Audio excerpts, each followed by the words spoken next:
que vamos a comenzar ya con la primera sesión. Tengo el placer de presentar a John Tomasi, profesor de Filosofía Política de la Universidad de Brown.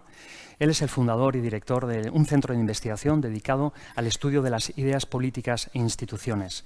Y además, actualmente, John Tomasi es el presidente de Heterodox Academy.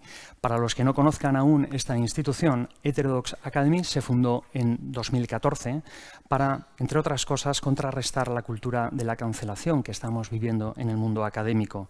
La misión que tiene esta institución es promover los principios de una investigación abierta, la diversidad de puntos de vista y un desacuerdo constructivo para mejorar la educación superior y la investigación académica. Actualmente esta institución cuenta ya más con 6.000 profesores universitarios de Estados Unidos. Su ámbito de especialidad está lejos de la reputación, pero ha sido invitado para que nos hable de la importancia de lo que hablábamos antes, de una de las dimensiones de la reputación, que es cuidar el propósito, cuidar la identidad y cuál es el telos de la universidad, ¿no? Así que el título de su sesión no puede ser más apetecible, Intellectual Humility and the Search of Truth. Por lo tanto, John, we are welcome here. We are very happy to having with us. It's a great honor to participate in this conference for University Reputation Academy. Thank you so much. It's your turn. Gracias. Gracias. Ciao.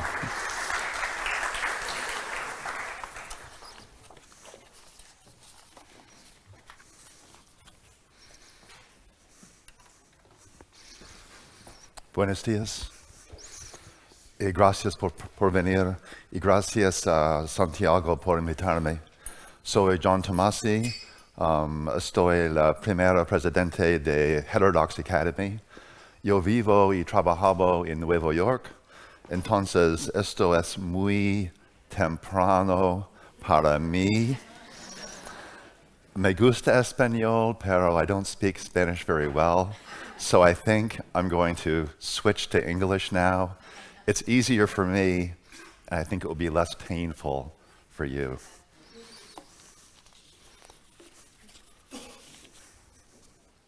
Let me see if this works. It does. I'm always so surprised and happy when you walk into a room and someone's figured out how to make these things work. When I teach myself in my classes, that never seems to work, but anyway. In many countries, the reputation of universities is suffering. This summer, there was a Gallup poll, one of the major polling agencies in the United States, that showed that the Americans' confidence in higher education has collapsed over the past 20 years. The headline numbers that you can see up there in 2015, only 60% of Americans had a positive attitude towards universities. That dropped down, and that dropped to half. And now it's at 36%. Only 36% of the people in the United States who are polled have a positive idea, a positive perception of universities. The numbers are actually worse than what that seems. If you break the people down by political party, and you ask Republicans, half the country, among likely Republican voters, only 19% have a positive idea about universities. So there's a crisis in confidence, a collapse in the reputation of universities in the United States. And yet, while there is this collapse of reputation, people are still eager to get their children into the very top schools. So they compete and they do all kinds of things to send their children to institutions that they don't like, they don't trust, and they don't respect. It's a bad situation in a democracy. It's a bad situation in any society. So why? Sorry. I can do it. I'll do it this way. Is that okay? That's probably too crude for you. Sorry, I'll be polite.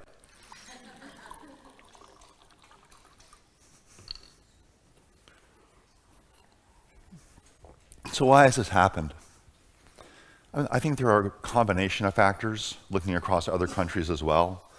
Grade inflation is a major issue that people have been talking about, especially in the UK, in England for the past few years. In the UK, there was a crisis a couple of years ago because more and more universities were giving first degrees, the highest graduation degree, because that would raise the ranking of the college university in the tables, which would allow them to attract more students. So the incentives were to give more and more high grades, which led to grade inflation, which led to people becoming skeptical of universities as the degree really meaning something. So too, another problem, another one of the reasons why, another explanation for this collapse has been the spiraling costs of education. In the US in particular, the price of education routinely, dramatically exceeds the rate of inflation. So the prices of universities go up and up and up. To go to a top university in the United States now and pay full tuition, it costs about $85,000 to $90,000 per year. That's an enormous amount of money. So many people, especially from middle-income families, go to universities and take out loans, and then they don't finish college, and they find themselves with no degree, but with a huge debt, and they're only 20 years old. Another reason, though, that's yet another reason, the one that I'm going to talk most about, is that there's been a rising intolerance at universities. Universities, which are supposed to be special places for the discussion of ideas and trying out one's exploring the world and exploring the possibilities, have become increasingly intolerant places, among the most intolerant places in many societies. Cancel culture, which has become part of our wider culture, started in the universities, and a lot of the reasons why people pursue cancel culture and act out those things they do when they shout people down or deplatform people, a lot of those ideas were born within universities. So universities, in all these different ways, seem to have lost their way. They seem to be uncertain themselves about what their values truly are. College presidents often give speeches and talks about what they stand for, and they say all different kinds of things that all mix in together without having any clarity of purpose, any clarity of mission, any kind of clear statement that people who are watching them could say, I respect that because I believe that. Instead, it tends to be what we call a word salad, ensalada de palabras, something. Now, there's an ideal of a university, and this is a picture of Plato's Academy. That's some 2,000 years old. And in this ideal of Plato's Academy, it's significant that the academy was situated in a grove of trees on a hill outside the polis. So the university is metaphorically, but importantly, situated away from the city. And it's away from the city I think in two senses. It's away from the city in the political sense, and that it's meant to be a place of pause, away from and insulated from the ordinary run of politics. In politics, people use speech for all kinds of reasons, to deceive people and to get them angry and to make them do all different kinds of things, to rally people to a cause, to rally people against other causes. But in the universities, we use speech for a different purpose, in a narrower way in some sense. We use speech in a more disciplined way, the speech from the disciplines that direct us towards truth. So, in this ideal of the academy, the university is someplace separate from politics. It's a place to go away from politics. It's also separate from the polis in another sense. The academy is separate from the polis and also the oikos. Oikos is the Greek word for household, and we get from oikos we get the word economics. And the household means more, oikos means more generally, the material stuff of the world. The polis is meant, the university is meant to be, originally, something that was separate from the day-to-day questions about buying and selling, about making money or not making money. And so the university, in this ideal, is set up to be a very special place, a very strange place, a very a place deserving perhaps of special esteem and respect because it's separated from the material conditions of our ordinary everyday existence. We'll live the rest of our lives within the polis and the oikos, in that world of material things. But the university is meant to be, on this ancient ideal, a place where people can interact on a different plane, in some sense a non-material plane, a non-manipulative plane, a plane of common ground, a plane of differentiation from the rest of one's life. It's a place you go, most people, just for a little while to do a special thing. There are some strange creatures who spend their whole lives in universities like me, but generally, it's meant to be this special place. But as I said, there are challenges to this ideal of the university. And this ideal of the university, by the way, is defective in a way that may be obvious to some of you right now, and I'll describe what it is in a minute or so. But this ideal of the separate university is confronting challengers from the left and from the right. From the left, there are challenges about the idea. There's a challenge to the idea that I just mentioned, a challenge to the idea that the university should be separate from the polis. This is the idea that universities should be engaged in the project of social justice. And then, in fact, maybe what universities are for is social justice. And part of the reasoning there of the people who encourage cancel culture at universities, who encourage shout-downs, and encourage the sort of suppression of ideas and the removal of certain topics from conversation, part of their idea, I think, is that they see universities as having played an historic role of being engines of injustice. Because universities often replicate and reproduce the existing power structures.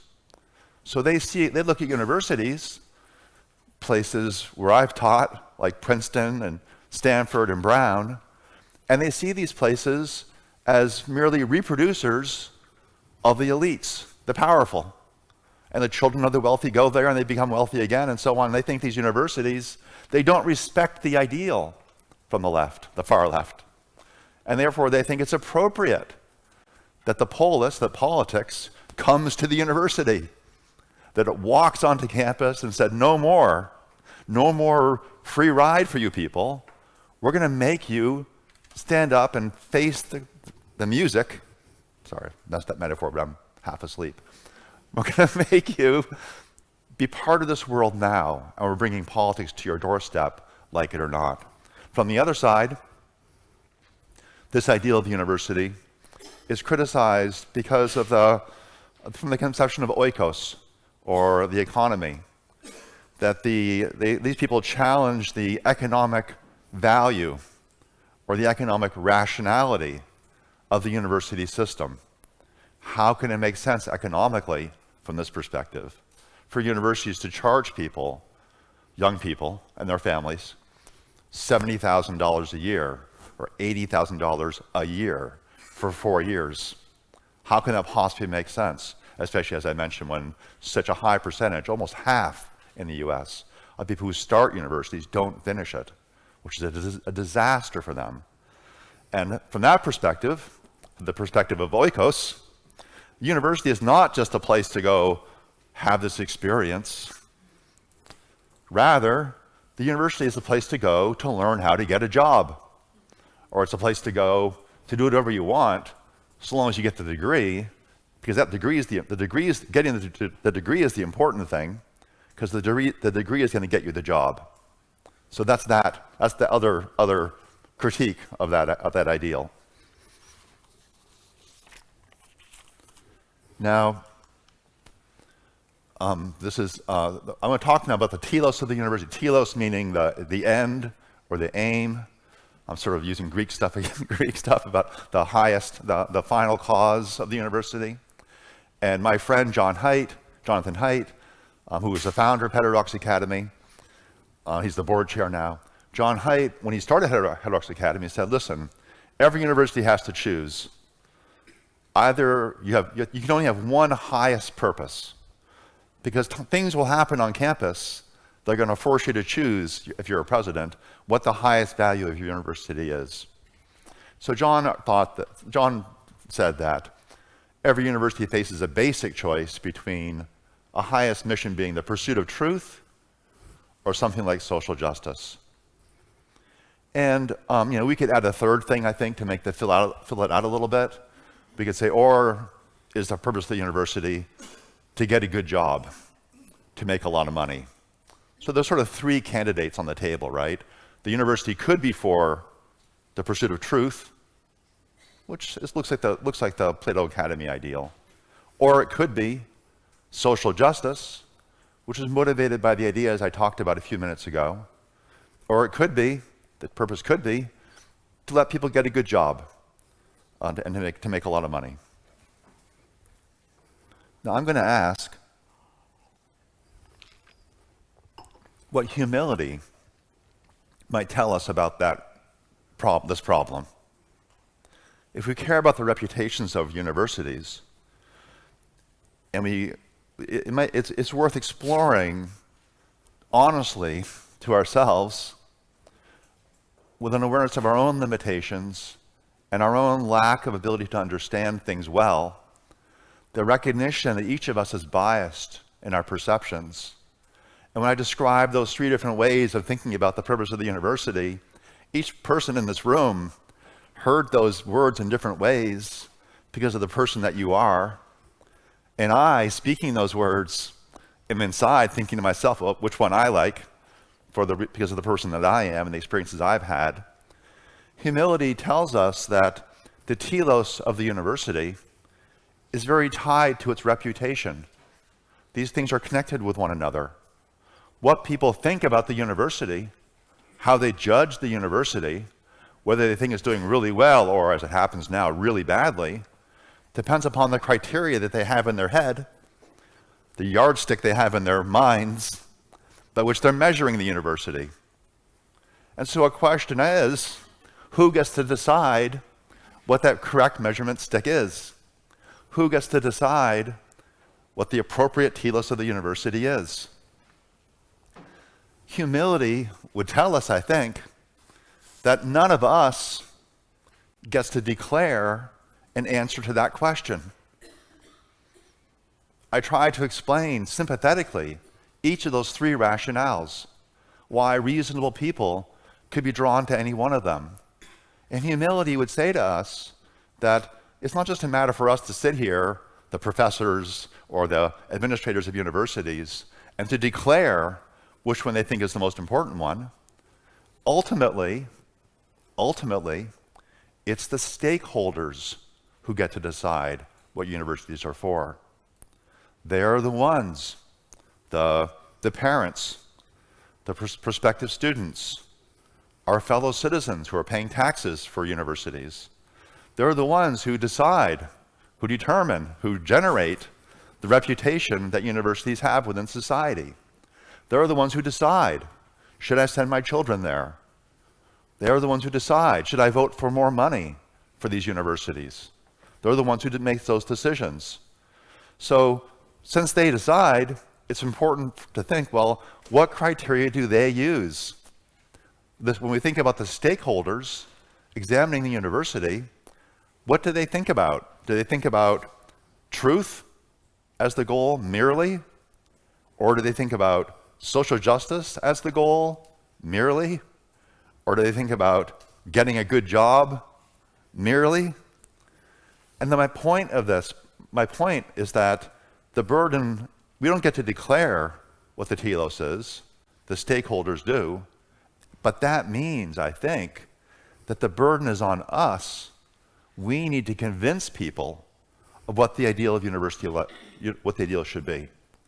So our job, it seems to me, is with humility to try to sympathetically see why people have these different views, and then attempt to develop our own view and to present that to our fellow citizens to change the way they evaluate universities, but also to change universities so that they can be valued highly by people again, to reclaim their reputations, to make them worthy of the admiration and the respect the universities have often had in society.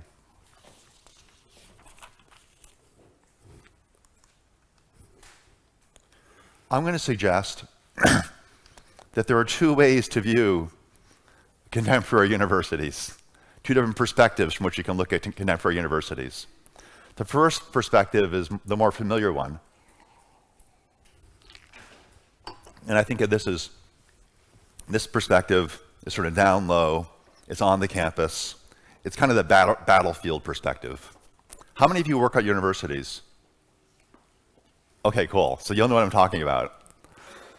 I think the fires that are burning on campuses in the United States, some of the sparks are drifting across to you guys too. Though a lot of the ideas came from you guys first, but anyway. But I think there are flames coming. But from the perspective down low of those of us who work on campuses, there's this battlefield perspective where we see a war, and there are good guys and there are bad guys, and there are people fighting each other and arguing and disputing about what the university should be, and they're burning the university down together against each other to try to win the war against one another. I've lived that life. I've seen that world. I've fought in that war. But there's another perspective that has more wisdom, I think, in it. And that perspective asks us to sort of lift ourselves up above the campus, above this historic moment, and look back down at the university from a broader historical perspective. And if you do that, you start to see that this struggle that's going on is not very surprising, that this suffering that we're seeing is not very surprising at all. If you look back here and at this slide of the illustrious Heterodox Academy, which is a fabulous place as an ideal, but one kind of striking thing about it is that that room and this room don't look much alike, right? No, I know Gunaikes, no women. There's not a single woman there, not one. Maybe out back cooking, but there's not one woman there. There's no other people of color. No, I don't think, it's a very homogeneous world here, right? And they're having their disputations, they're talking about truth, and there they are, right? We have to, again, from this higher perspective, looking down at what's happening and all the pain and the suffering and the bleeding going on, well, it's not that surprising because it's a very new thing that universities are actually becoming inclusive. In the United States, for example, kind of shockingly, to me still, every time I think of it, the Ivy League, which is sort of the premier university system in the United States, the Ivy League only began fully admitting women at every school in 1983. 1983? That's recent. Columbia was the last one. And other universities, even then, it was just tiny amounts. I had professors when I was in grad school, one professor in particular, Nancy Rosenblum, who told me that when she was an assistant professor at Harvard, she, as a young woman, recently married, had a baby, and she brought the baby in a bassinet to her office one day, and she was the only woman in the department. And every man said, you can't bring a baby into this building. This is the university. I mean, wait a minute. Remember this? No babies, right? So you're obviously in the wrong. You belong in the oikos. The fact historically is that, and I'm going to use the baby metaphor. I'm going to use the baby metaphor again in a way that's more important to me. So let me use it this way, please. Allow me.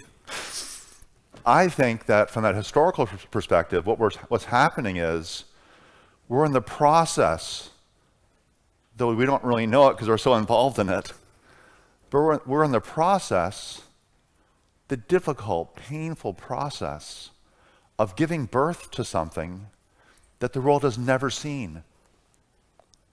Bologna didn't do it. Oxford didn't do it. Early Harvard didn't do it.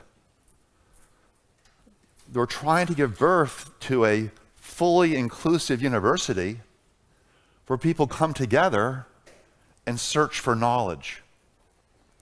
That's something that we're working towards. Again, we're in the middle of it, so we're making a mess of it. We're getting it wrong in all kinds of ways. But if you go up a bit and look down at the possibility, we may be finding ourselves playing a role in trying to do something, trying to achieve something which has never been accomplished. Hardly been attempted, but never been accomplished. Of course you don't know what it's going to look like. But if you care about truth and you care about knowledge and you care about the university being a special place, what better place to make that attempt? What better place to try to determinedly and fumblingly produce something genuinely new, something genuinely precious in our world, something like a fully inclusive university where people come together to search for knowledge.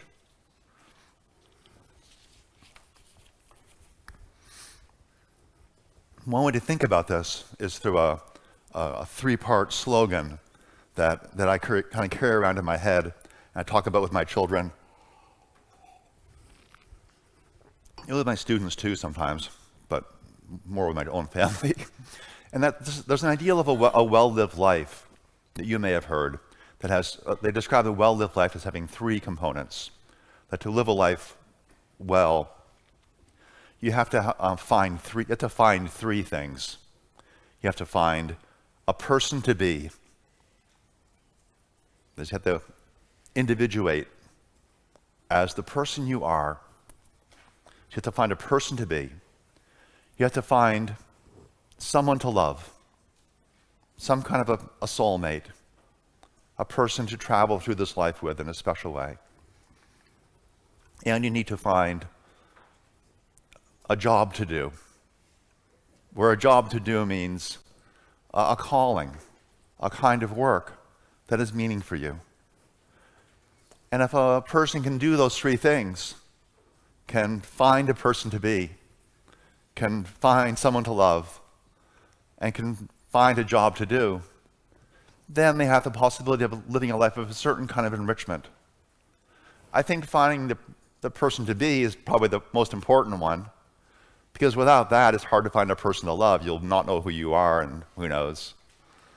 And finding a job that matters to you, the mattering to you depends on who you are. So again, the person to be is going to be fundamental probably. But I want to really emphasize that part of this idea of living a well-lived life almost certainly should include having a job that matters to you, a job that you can pour your energies into, a job that you can do well, a job that perhaps will make you satisfied financially too, precisely because you care about that job. That's the right job for you. So a well-lived life maybe carries all those things within it. And the telos of the university, perhaps, is something like to prepare people to embark on well-lived lives, which means learning more about yourself and who you are. But to do that, you need to learn more about the world and how you live. You need to understand how other people have lived in other times. You need to know more about how people live in other places. You need to develop skills and talents so you can get different kinds of jobs. You need to develop a sense of curiosity and exercise that curiosity. You will need to develop yourself in such a way that after you leave that special place and return to the polis and the oikos, you can live a life of meaning, of usefulness, and of reputation. There's something distinctively human in curiosity. Aristotle talks about this too, that we're the kind of beings that have this kind of gap in our minds that always searches for something else to fill it in. Our brains go there to these things that are hidden from us. We want to know what's behind this or behind that. Just the kind of strange creatures that we are, all of us, each of us. Doesn't matter, you're like, yeah, everyone does it. We're like, what is that about, right? It's this thing we do. Harvard on TikTok, what? It's all kinds of interesting things, right? All through the day, popping around us. We're interested in these things. Education is part of that, part of like being aware that that kind of curiosity, that itch we have to know more, can be satisfied by learning. And that learning goes on for your whole life. I mentioned that I'm the president of Heterodox Academy. Just very briefly, we're a nonpartisan group of professors and also administrators, lots of administrators as well, who are committed to these three principles: open inquiry, viewpoint diversity, and constructive disagreement. People who want to join Heterodox Academy, anyone who's a professor or an academic works or an administrator at a university can join HXA. To join, you just go on the website and you say, yeah, I believe in those three things, and there's no charge. You can see we're 6,000 people. We're in a whole bunch of campuses. We're all around the world. We have virtual communities, online communities by discipline. And a core idea of HXA, I sort of set those three principles, right? Viewpoint diversity, constructive disagreement, and open inquiry. But a softer way to say about what we do, we try to model, we try to be on our campuses, we try to be experts on open inquiry. We study the history of open inquiry. We study the critics of open inquiry. We read a lot of John Stuart Mill, but we also read a lot of Marcuse. We want to know why the critics who are burning things down are burning those things down. We try to enter into their minds sympathetically so that we can actually speak to them to move a conversation forward. We have this thing that we call the HXA way. We try to be exemplars and advocates of what the university should be like, that multifaceted launching pad for a well-lived life, by trying to follow these three things ourselves. Make your case with evidence, be intellectually charitable, right? When someone says something that is clearly wrong, pause before you think that and enter into their mind sympathetically, charitably. Why do they think that? What could be learned there if they said it a little bit differently? Be intellectually humble. Like, be aware that each of us sees the world from a position, no matter what we think, however much we think we can escape that. We expand our minds, but we're still situated. Be constructive. That means critics are a dime a dozen. Tearing down the university and attacking it from the outside happens all the time. Our idea is, well, what can you do from the inside? What if you truly love your university? You love it enough to say what's wrong with it. You love it enough to really hold it to a higher standard because you care about that. You don't just spin doctor away the blemishes. It's too important that we see the blemishes and that we fix them. So to be constructive means to change the world not by attacking bad things, but to try to change the world by building good things, especially things that we love. And then finally, be yourself, which is that individuated creature I mentioned a moment ago. We are who we are. We don't just inhabit roles. Roles do give us responsibilities, professional responsibilities. Our professional roles are so important to us. And it's important to respect and understand the norms and expectations that come with the roles each of us enters into when we have our jobs. And yet, within all that, each of us is a person, an individual with a story, each of us all our own. We think people should bring that to the table too. It helps the other. I personally think that one gives life to all the others. Because once you recognize that you're a person who could be yourself, or you could be false, or you could be yourself, you recognize the same thing about everyone around you. The purpose of the university, I think, is kind of, in some ways, bound up in this. It's almost shown by that. The purpose of the university, the telos of the university, is to enlarge ourselves. And it's to enlarge our students. It's to set ourselves on a path of growth, a person to be. someone to love, a job to do. I've added a couple more things, then I'll take some questions if you'd like. I don't know, this is just some more, I'm making my case with evidence, sort of, how much, what case I'm making, but I'd just like to be interested to see HXA members. On our website, you can go and look people up and see where they are. Before I became president a year and a half ago, the names were not given because people were so unhappy about being criticized on our universities today. To stand up for open inquiry and to say you love your university and want to make it better is a possible reason to be attacked. So they decided not to show people's names on our website. When I became president, my first act was to send a message to all the members saying, hey, we're going to make everyone's names public and we're going to name your institutional affiliation. On my first day on the job, I made that decision. That day, I got about 300 emails saying, take me off your list. The next day, I got about 200. I was thinking to myself, I think I just crashed and burned this organization. But then it stopped. Then it started growing again. And now we're back sort of steadily growing. You can see we've got, in the US, a bunch of people at Harvard, blah, blah, blah, a bunch of places.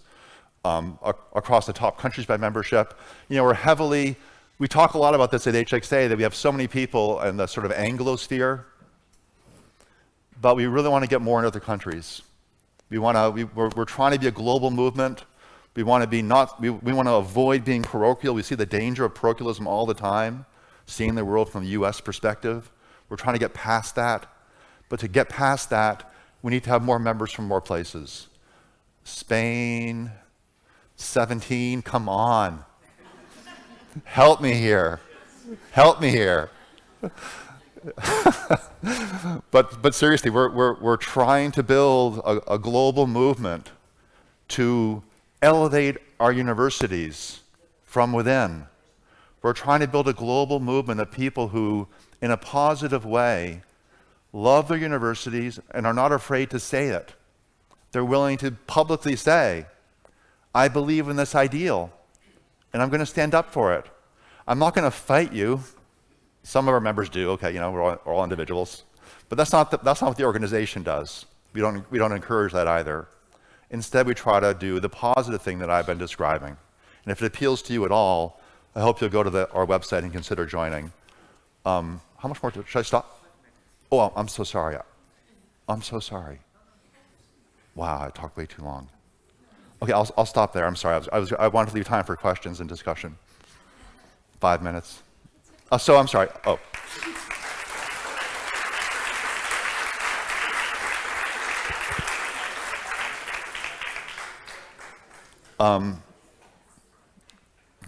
Do you have any questions?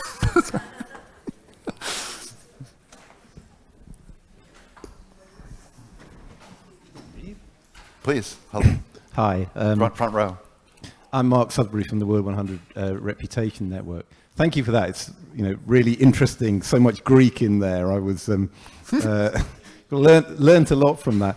I mean, obviously, I recognise a lot of what you're talking about in terms of these challenges for universities, and I recognise a lot of that comes from the particularities of what's going on in the States at the moment, which is perhaps it feels like it's it's different to other parts of the world, just in terms of the polarities that are going on. But my question to you is, given the fact there are so many universities in the States, and that you've got many universities who are private universities, they're not dependent on public funding, are there any universities that have done anything that convinces you that they're moving away from that paradigm that you describe?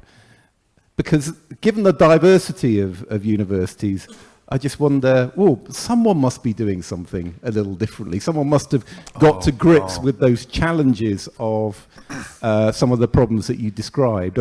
Or is the only answer what you're doing something from the outside and trying to encourage things in a different way? I mean, are there any universities doing some good things? Yeah, no, thank you. I appreciate that. So who's doing it well?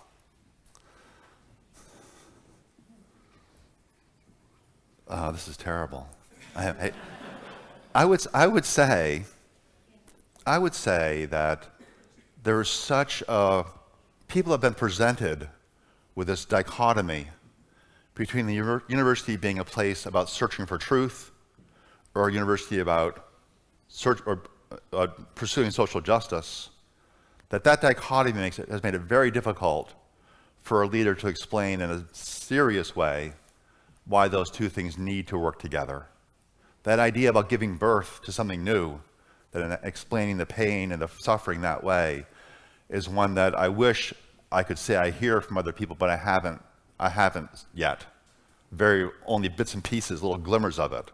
So what you find in the US, for example, is some new colleges being started, but they tend to take a perspective about truth being the only thing. And truth is, it has an icy element about it. Part of the truth idea about the universities for truth, that sort of says to people, grow up, toughen up. You feel uncomfortable here? Too bad. That's what the universities are for. Which is easy to say if you're, those guys and the white guys. And I don't think I don't know about universities. I mean, there's lots of great universities doing all kinds of interesting things, of course, right? But we're struggling. I mean, I'm thinking to myself, I'm sure I'm being videoed, but my president of Brown University would probably say, hey, this was your cue to plug Brown. And Brown does it okay, but not so much on the truth, perhaps. Not as much on the truth as I would like. Other questions or comments, please? Oh, sorry. Jose Maria Laporte from Italy. Well, Spanish, but from Italy, coming from. Yesterday we talked about the need of what is going on with polarization. Yes. And I will ask you, what does it mean, polarization, now in the universities in the US? Yes. Because I'm afraid some people, in my case, that I am at least related to Christian or Catholic identity. Yes. We are in some ways accused of being polarized. Yes. In the sense of that. But my Yes. feeling is that in other places we have no space to talk about we are interested in. Thank you. Thank you. It's a great point. So, I was speaking in very general terms, but if we're getting more precise, who says that every university has to have the same telos? It seems to me that in free societies, in free democratic societies, there should be room for a variety of types of institutions. Remember what I said, a person to be. How do you find the person for you to be? For many people, faith is a central part of that. For many people, faith is the central part of that.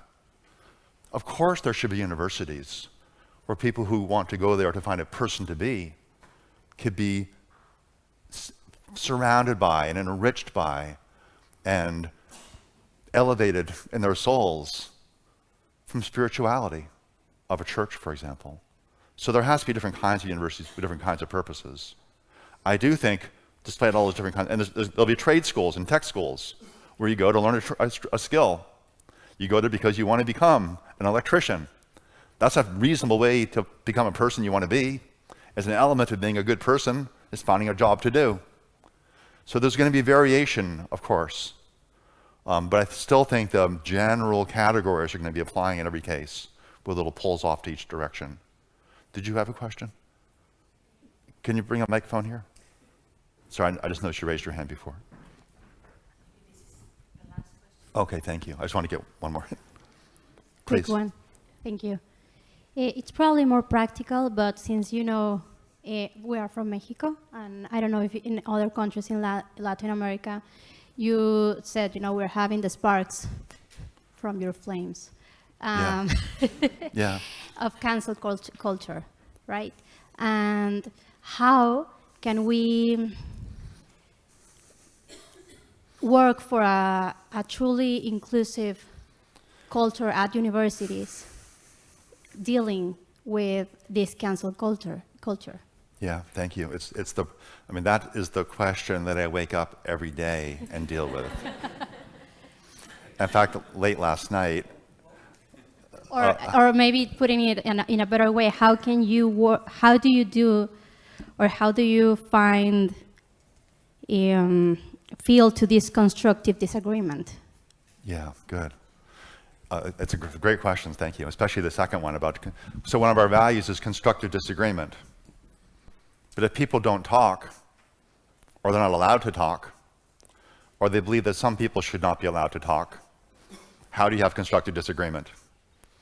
I think a big part of it is being brave enough, I'm not sure brave is the right word, it's something like, this is a better way to say it. A big part of it is caring enough, is loving your university enough that you're willing to say things that they don't want to hear. Last night after dinner, it was lovely, and as I was rewriting my talk, there's a crisis going on back in the States in my organization. There's a meeting of the American Anthropological Association, a big, important disciplinary group in a couple of months. And one of the fellows at our center, her panel, she was on a panel with two other esteemed anthropologists. They study ancient human remains. They do DNA testing on these remains. They divide two sexes, male and female, when they look into early mankind to study their lives. It's a basic distinction from genetic testing. Their panel, which is about sex differences and how that affects the way anthropologists look at the early mankind, was canceled by the presidents and the leaders of the American Anthropological Association. So last night, I was getting all these messages saying, what are we going to do about this? And we decided that we're going to host that same meeting with those same three women, same three speakers. I'm going to be the host of it on the same day that the conference meets in a couple months. And we sent out a press release this morning. When America wakes up, I'm going to have a lot of angry emails to me. But to say we think that this conversation is not an attack on trans people. This conversation is an honest conversation that we need to have to understand what sex differences mean. We need to understand how one respects people with different genders and different understandings, different sexualities too, in the context of people needing to do research on these important questions. Of course you don't stop the panel because you think it's offensive to some people. You try to talk to those people, try to reason with them, try to show by your example that you don't hate anyone, that you love people, but you're not going to stop searching for truth simply because you love people. On the contrary, we search for truth, we enlarge ourselves, we encourage our students, we believe that our students can be enlarged precisely because we do love them. So the search for truth needn't be icy. It can be warm. I'm not saying it's going to melt every heart. It's not. Believe me, I'm going to have a bad day today when I start reading all the incoming. But that's what we do at Heterodox Academy. It's really a privilege to have this time to talk with you. Thanks for coming and thanks for listening. Thank you, John. Thank you. Thank you.